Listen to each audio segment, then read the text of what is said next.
विद्यार्थी मित्रांनो, सह्याद्री ट्युटोरियल्स मध्ये तुमचं स्वागत आहे। या स्टेजला सगळ्यांना आयएमपी क्वेश्चन्स पाहिजेत। असे प्रश्न पाहिजेत की शुअर शॉट ते एग्जाम मध्ये येणारच असे प्रश्न पाहिजेत। खरं सांगू का तुम्हाला मी, हे प्रश्न देता येणं एवढं सोपं आहे का? बिलकुल नाही आहे सोपं।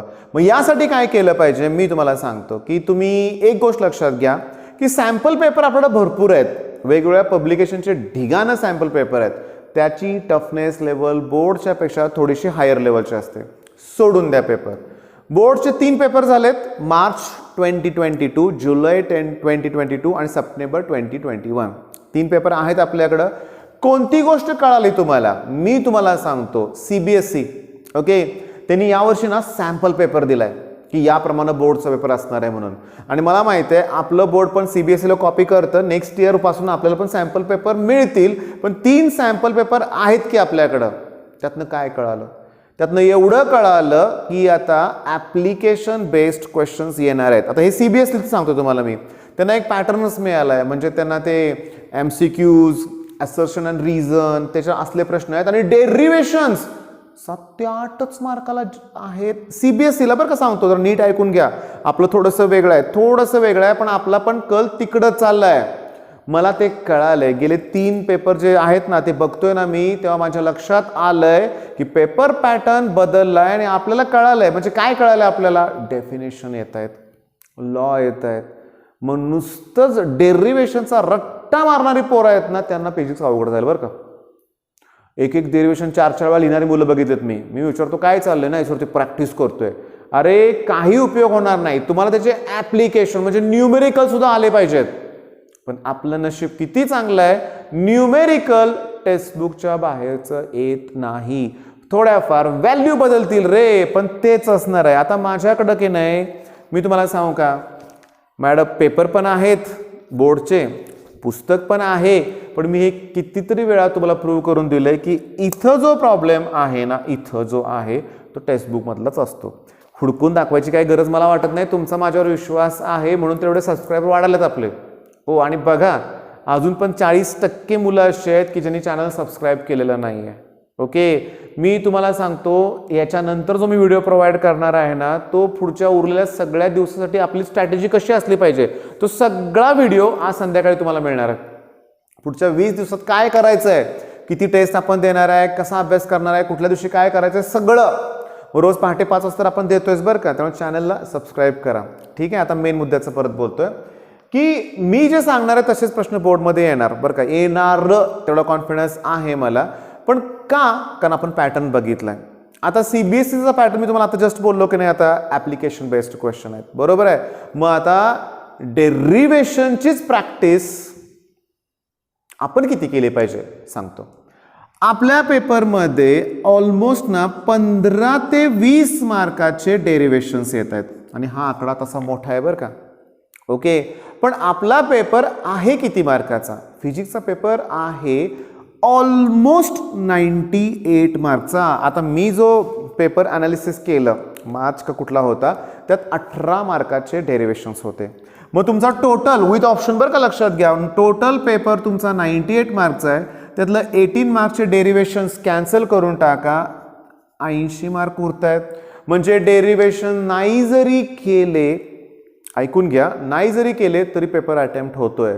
पण हा मूर्खपणा ठरेल की डेरिव्हेशन करायचं नाही। याचं रिझन सांगतो। या पेपरमध्ये कुठले डेरिव्हेशन्स आलेत ते बघूया आपण। डिराइव एक्सप्रेशन फॉर बघा, kinetic energy of rotating body half I omega square. काय अवघड आहे सांगा बघू।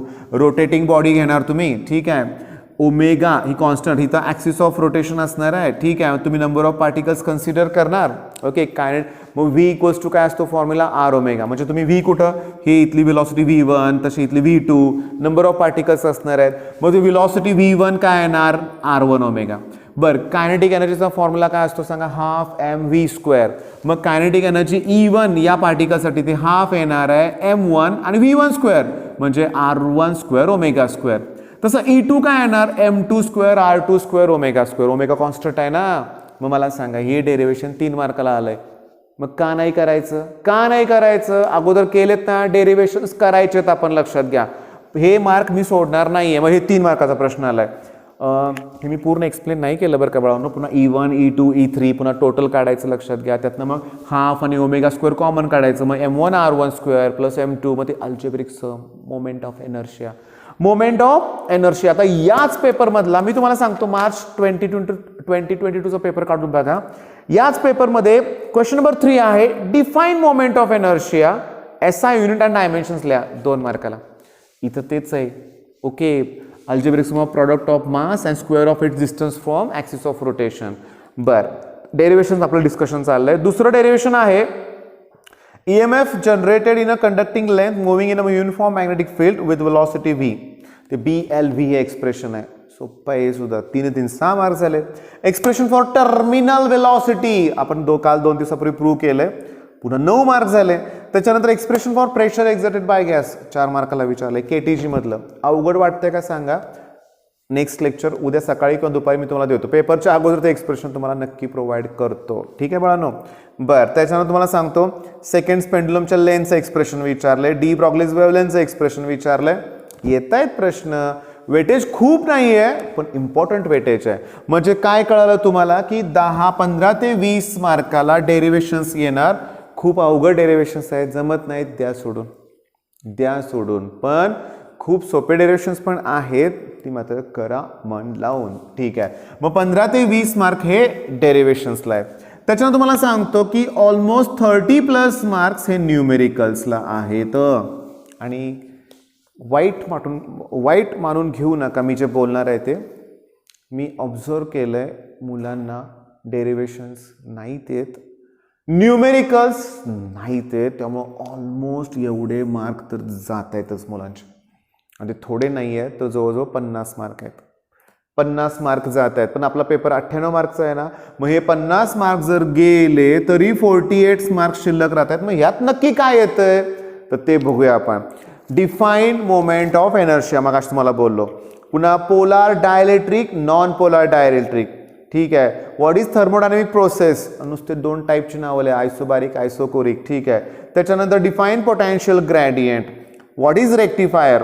Draw moving coil galvanometer. Define second pendulum. आणि हे आपण सोडणार नाही लक्षात घ्या. राहू दे डेरिव्हेशन्स राहू दे न्यूमेरिकल्स. बघा मी नेहमी सांगतो ही स्ट्रॅटेजी 0 to हिरो साठी आहे. हिरो म्हणजे काय 70 पैकी 70 पडणार नाही. थंबनेलवर लिहिले 70 पैकी 70 नाही होणार तसं लक्षात घ्या. चमत्कार होणार नाही. एका दिवसात अभ्यास. मी एका मुलाचा व्हिडिओ बघितला टॉपर होता रे तो सगळ्यांना सांगा मिलियनमध्ये व्ह्यूज होते बरं का. मला तर नाव आठवत नाही. तो काय म्हटला मी असं करतो की आदल्या रात्री अभ्यास करतो आणि मी एक्झाम क्रॅक करतो.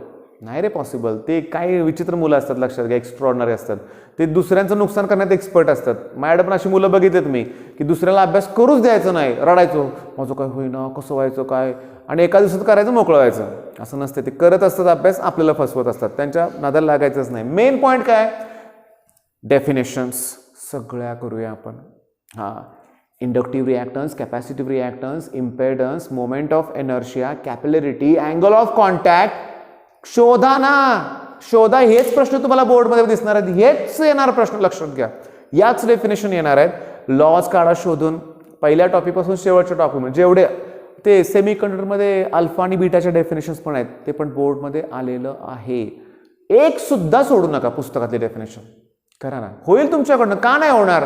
40 मार्काचा नाही 48 मार्कचा प्रश्न आहे ना. म्हणजे जवळजवळ 40 ते 50 मार्क आहेत. डायग्रॅम करा. ती परफेक्टली ब्लॅक बॉडी किती वेळा डायग्राम विचारलं माहिती आहे का तुम्हाला. त्याच्यानंतर सांगू का reflection refraction spherical wave front plane wave front moving coil galvanometer photo electric effect.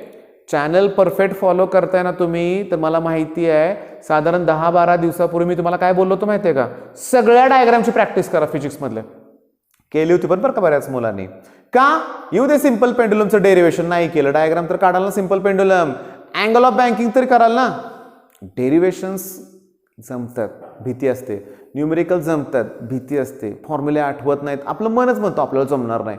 केलं तर होईल की. आणि आपल्याकडे 20 दिवस आहेत तुमच्या आयुष्यातले अतिशय तुमचं लाईफचं टर्निंग पॉईंट आहे हे 20 दिवस लक्षात घ्या. ओके.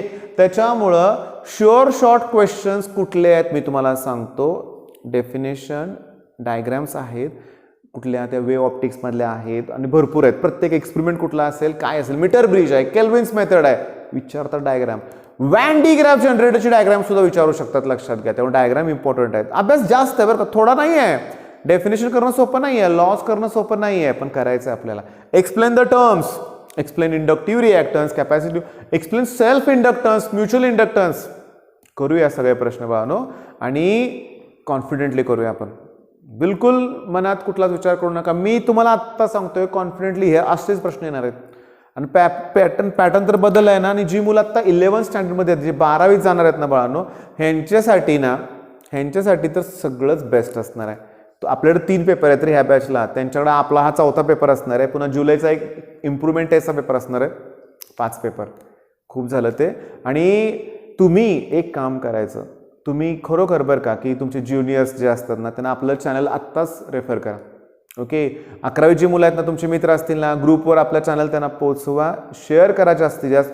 व्हिडिओ आवडला तर लाईक तर लगेच करा. किंवा सवय काय ठेवा, सांगतो माझं एकट्याचं नाही, एज्युकेशनल तुम्हाला आवडणारे चॅनल आहेत ना, व्हिडिओ ओपन केला की पहिला व्हिडिओ आवडल्यावर लाईक करा. आवडणार गॅरंटी आहे मला. लाईक करा, शेअर करा, सबस्क्राईब करा. मग यूट्यूबकडं आपोआप आपलं चॅनल प्रमोट होतोय. झालेलं आहे प्रमोट. गेल्या आठवड्यात तुम्ही बघितलं 3-4 हजार सबस्क्रायबर वाढलेत तुमच्यामुळं. धन्यवाद. आणि मी पण माझी जबाबदारी ओळखून तुम्हाला व्हिडिओ अपलोड करत राहणारच आहे. All the best. पुन्हा एकदा धन्यवाद.